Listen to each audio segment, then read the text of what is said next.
बड़े भाग्यशाली हैं जो प्रभु श्री हरि की शरण में हो गए। सच्ची मानिए, परम मंगल की नींव रख गई किसी भी कामना से। यही तो हमारे हरि की उदारता है। किसी भी कामना से आप केवल जुड़ जाइए तो आपकी वृत्तियां जुड़ती सच्चिदानंद प्रभु से हैं, इसलिए उसका परिणाम अविनाशी होगा। जय श्री कृष्णा मित्रों, आप सभी का स्वागत है हमारी YouTube चैनल श्री हित टॉक पर। यहाँ पर हम श्री हित प्रेमानंद जी महाराज जी के ज्ञान प्रवचन के कुछ अंश प्रस्तुत करते हैं। अगर आपको हमारे वीडियो पसंद है तो कृपया हमारी चैनल को अवश्य सब्सक्राइब करें। राधे राधे। भले कामना विनाशी है पर परिणाम अविनाशी होगा। तो सब भगवान की शरण इसलिए नहीं हो पाते,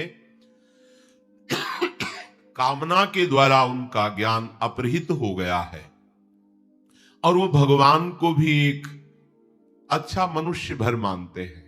हाँ, थोड़ा सा बलशाली, थोड़ा सा बुद्धिमान, ये नहीं जान पाते कि ईश्वरों के ईश्वर हैं। भला कोई बलशाली व्यक्ति ऐसा कैसे कर सकता है?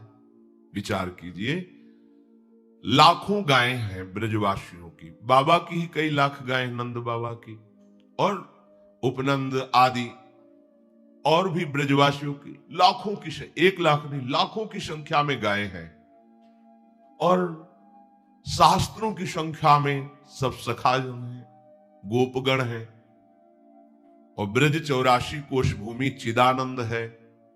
प्राकृतिक भूमि 84 कोश नापेंगे तो उतनी ही होगी और चिदानंद भूमि में एक थोड़ी सी जगह में अरबों गायें इकट्ठा हो सकती है।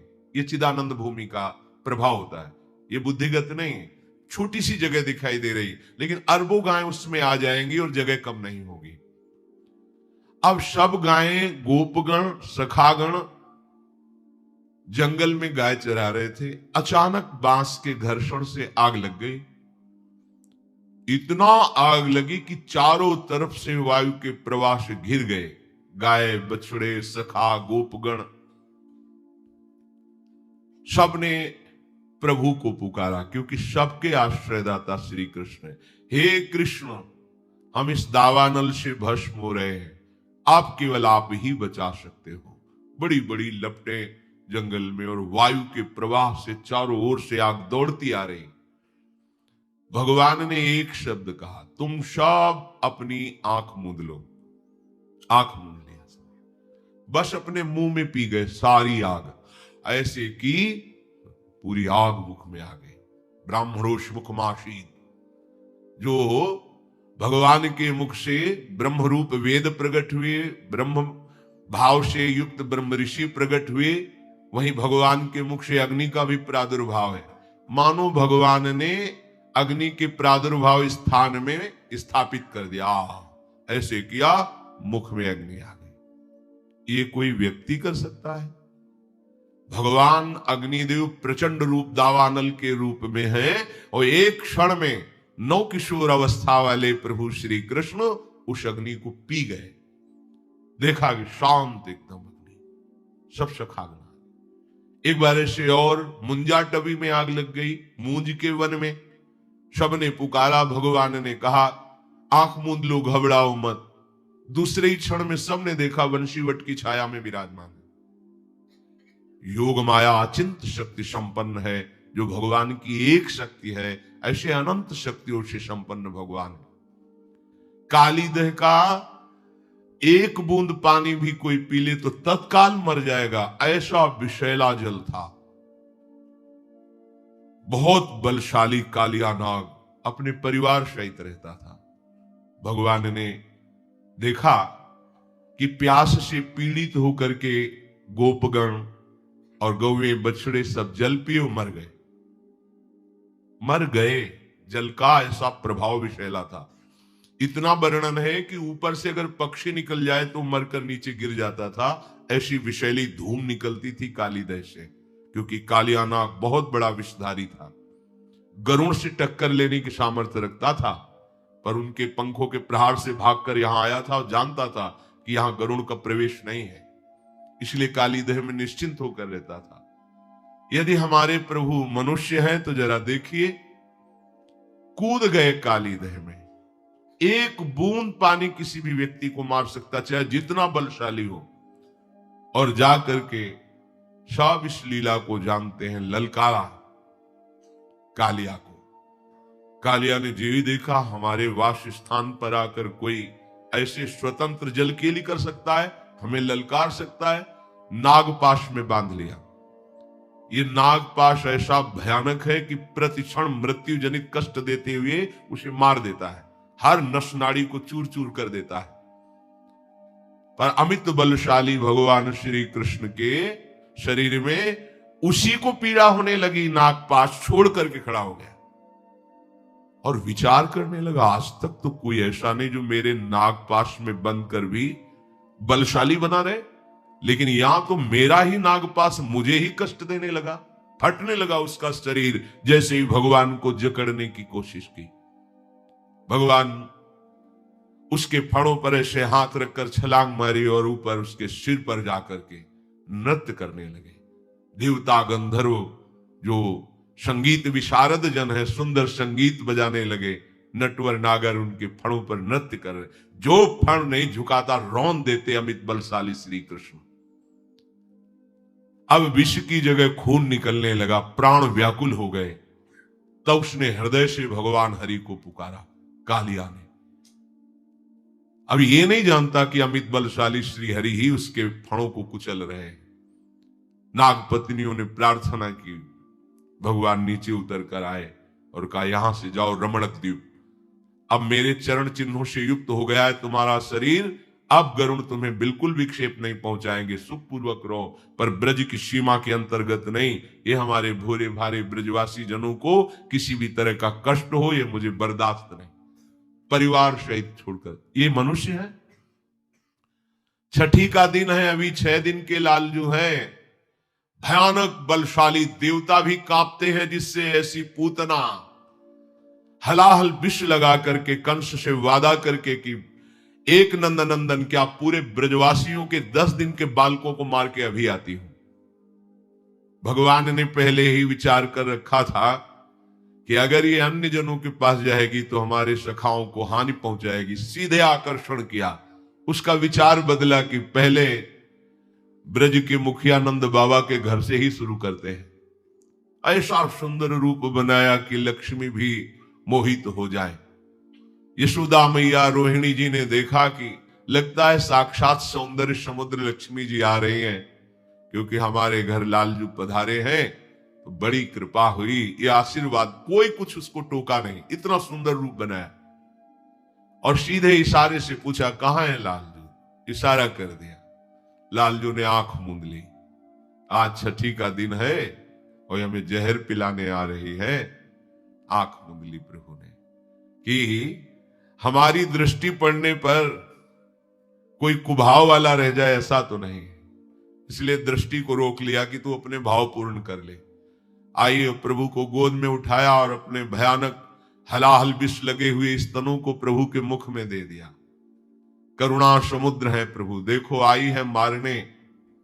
प्रभु के छोटे छोटे श्री चरण उसके वक्षा स्थल पे हैं, कर कमल से उसका वक्षोज पकड़े हुए हैं और मुख से दुग्ध पान कर रहे हैं। थोड़ी ही देर में आवेश में आए प्रभु और दुग्ध के साथ प्राण पीने लगे। अब तो वो सुंदर रूप छोड़कर भयानक रूप धारण करके चीखती, अरे छोड़ दे छोड़ दे, भागी। 6 कोस के वृक्षों को तोड़ती हुई भयानक पूतना मृत्यु को प्राप्त हुई। भगवान ने उसकी जीवात्मा को अपने धाम भेजा। ये मनुष्य है प्रभु? जो लोग इनको समझते हैं कि ये तो कृष्ण मनुष्य है, ये मनुष्य है। जिस समय देवराज इंद्र ने देखा अपनी पूजा को भंग ब्रजवासियों ने कर दिया, एक कृष्ण के कहने पर, और एक पहाड़ की पूजा कराई गिरिराज जी की। अब मैं इनको दंड दूंगा ब्रजवासियों को। ये पता होना चाहिए कि जो भगवद आश्रित है उसे केवल भगवान ही दंड विधान कर सकते हैं। अगर दूसरा कोई दंड विधान की सोचे तो वो दंड का अधिकारी हो जाता है। भगवत दास को केवल भगवान ही सुधारने के लिए ऐसा विधान रख सकते हैं। त्रिभुवन में किसी की ताकत नहीं कि जो हरि आश्रित हो उसके ऊपर अपना दंड विधान लागू कर दे। कोई भी हो। यमराज थर थर कांपते हैं, अपने दूतों से कहा है, जिनके गले में कंठी हो, मस्तक पर तिलक हो, मुख में कृष्ण नाम हो, भूल कर मत जाना, नहीं हमको दंड मिलेगा, क्योंकि ईश्वरों के ईश्वर भगवान श्री हरि है। ठाकुर जी के चरणारविंद का थोड़ा भी आश्रय हृदय में रख ले, थोड़ा भी आश्रय, सारी की सारी भयवृत्तियां, सारी की सारी चिंता नष्ट हो जाती है। हम लोग समझ ही नहीं पा रहे, श्री कृष्ण को एक साधारण मनुष्य समझ रहे हैं। देवराज इंद्र ने आदेश कर दिया, प्रलयकालीन मेघों को वर्षा के द्वारा पूरे ब्रज का नाश कर दो, मूसलाधार वर्षा, सब ब्रजवासी जन, हे कृष्ण अब तो आप ही रक्षा कर सकते हो।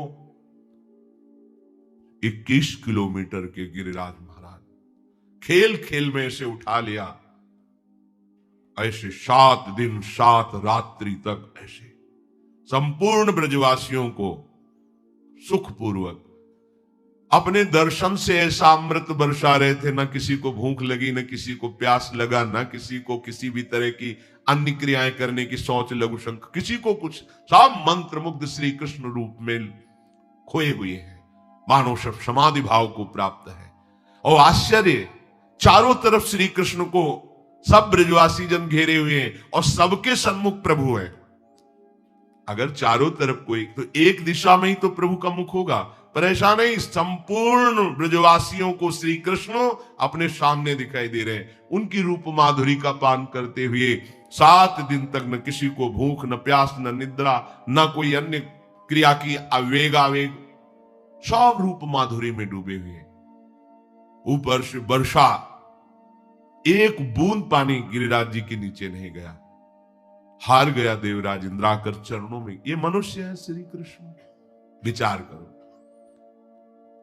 बड़े बड़े ऋषि मुनियों ने तपस्या करके भगवान को अपने प्रीतम रूप में चाहा, वेद की ऋचाएं प्रीतम रूप से भजी, वही आके गोपियां बनी और उन्हीं गोपियों को गलवैया देकर प्रभु बन विहार रास विहार। ये श्री कृष्ण मनुष्य है, इनकी मनुष्यकृत लीला है। बस ये जो बुद्धि माया के द्वारा अपहृत हो गई है, इसीलिए प्रभु श्री कृष्ण की इन महामहिम लीलाओं को सुनने के बाद, पढ़ने के बाद भी ये बात समझ में नहीं आती। इसीलिए श्री भगवान कहते, नाहम प्रकाशः सर्वस्य योग माया समावृतः मूढ़ोयम नाभिजानाति लोको मामजमव्ययम्। ये जो मूढ़ लोग हैं, मूढ़ कौन है? जो असत भोगों में सुख बुद्धि करके फंस गया है, वही मूढ़ है, मूढ़ात्मा। मूढ़ता यही है कि श्री हरि भक्ति रूपी सुरसरी धारा का त्याग करके क्षुद्र भोग ओस कण से हम प्यास बुझाना चाहते हैं, यही मूढ़ता है। श्री हरि सबके समुद्र हैं, ऐश्वर्य के भी हैं, वैभव के भी, माया के भी, ज्ञान के भी, प्रेम के भी, जो चाहिए इनको छोड़कर अन्य आश्रय, ये मूढ़ता है। प्रभु कह रहे हैं, ये जो मूढ़ मनुष्य समुदाय है, मूढ़ोयम नाभिजानाति, ये लोग मेरा परिचय नहीं जानते। बड़े भाग्य हैं जिनको भगवत चर्चा सुनने को मिलती, भगवत चर्चा करने को मिलती है, भगवान नाम जपने का अवसर मिलता, ये बहुत बड़े भाग्य है। बिना कृपा के राधे राधे। अगर आपको हमारा यह वीडियो पसंद है तो कृपया वीडियो को लाइक करें, कमेंट करें और हमारी चैनल को अवश्य सब्सक्राइब करें। जय श्री कृष्णा। राधे राधे।